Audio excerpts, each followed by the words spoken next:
Assalamualaikum warahmatullahi wabarakatuh. Saya Febriani Dwi Anzaini dari kelas Farmasi 20B. Saya akan presentasi pada mata kuliah Manajemen Farmasi. Yang pertama akan kita bahas adalah budaya perusahaan atau korporat. Apa itu budaya korporat? Budaya korporat adalah suatu pedoman bersama dalam berperilaku untuk memecahkan masalah-masalah korporat dan merupakan seperangkat sistem nilai, keyakinan, dan norma-norma. Korporat yang sukses berhasil mampu mengelola budaya baru seperti 1. Memperhatikan kebutuhan rohani karyawan, tidak hanya jasmani. 2. Lebih banyak kerja akal pikiran daripada kerja fisik. 3. Tersedia pilihan pekerjaan dan mobilitas tinggi. 4. Manajer memberikan konsultasi, bukan perintah.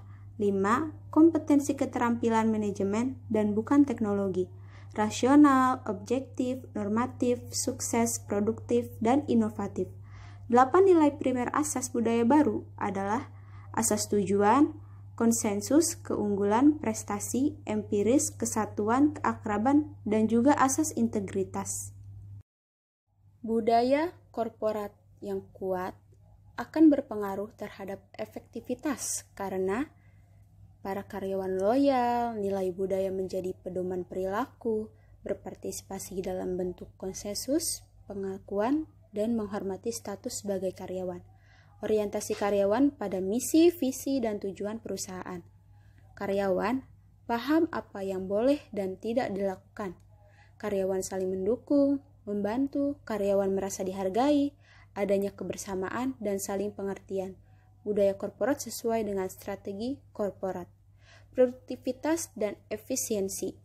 1. Laba meningkat, harga pokok turun, hasil produksi mudah tersebar, harga jual dapat diturunkan. Banyak membeli karena murah, kompetitif, efisiensi waktu. Efektivitas karyawan, kualitas, produktivitas, efisiensi, laba, pertumbuhan, pemanfaatan lingkungan, stabilitas, kecelakaan kerja rendah tentunya. Semangat kerja tinggi, kepuasan kerja, penilaian pihak luar, kualitas kehidupan kerja. Kualitas kehidupannya mungkin lebih baik ya. Tidak ada ketegangan, pemeliharaan karyawan baik, komunikasi terbuka, dan kelestarian atau survival.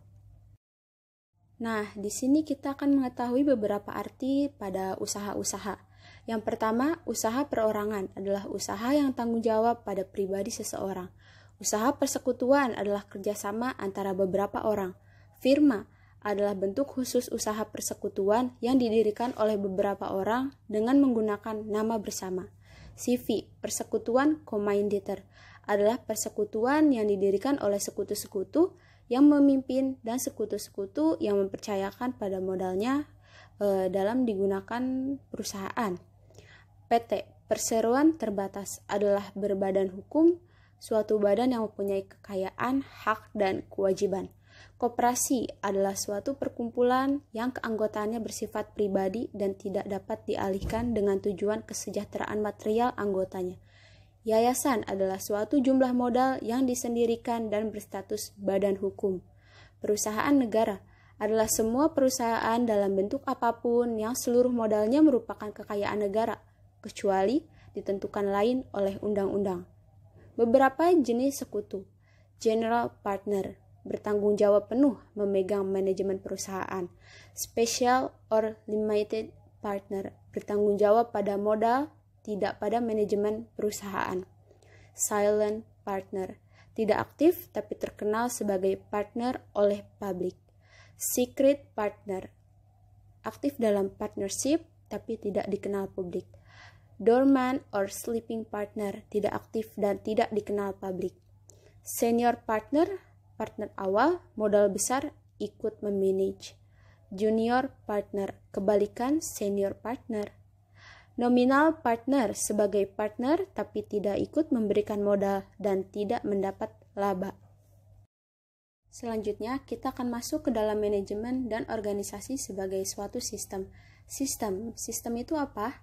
Sistem adalah kumpulan bagian-bagian yang berhubungan dan membentuk kesatuan kompleks dan masing-masing bagiannya bekerja sama, bebas, dan terkait dalam mencapai kesatuan sasaran dalam situasi yang kompleks. Tanda-tanda sistemnya, Yang pertama ada orientasi atas sasaran berupa tingkah laku terarah. Yang kedua ada kesatuan dan kebersamaan. Ketiga, keterbukaan.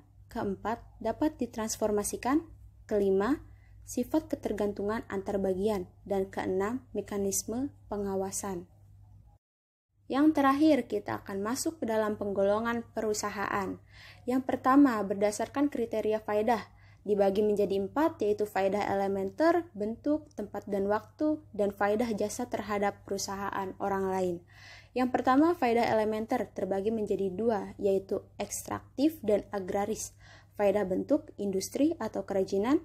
Faedah tempat dan waktu terbagi menjadi 3, yaitu perusahaan dagang, perusahaan pengangkutan, dan perusahaan pergudangan.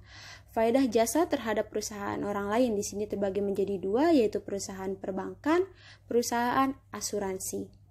Nah, di sini yang kedua ada berdasarkan yuridis ekonomis, yaitu usaha perorangan, usaha persekutuan, firma, CV, ada PT, koperasi, yayasan, perusahaan negara, perusahaan daerah, perusahaan jabatan, perusahaan umum, dan perusahaan perseroan. Mungkin hanya itu saja yang bisa saya sampaikan, kurang lebihnya mohon maaf. Billahi taufiq wal hidayah. Wassalamualaikum warahmatullahi wabarakatuh.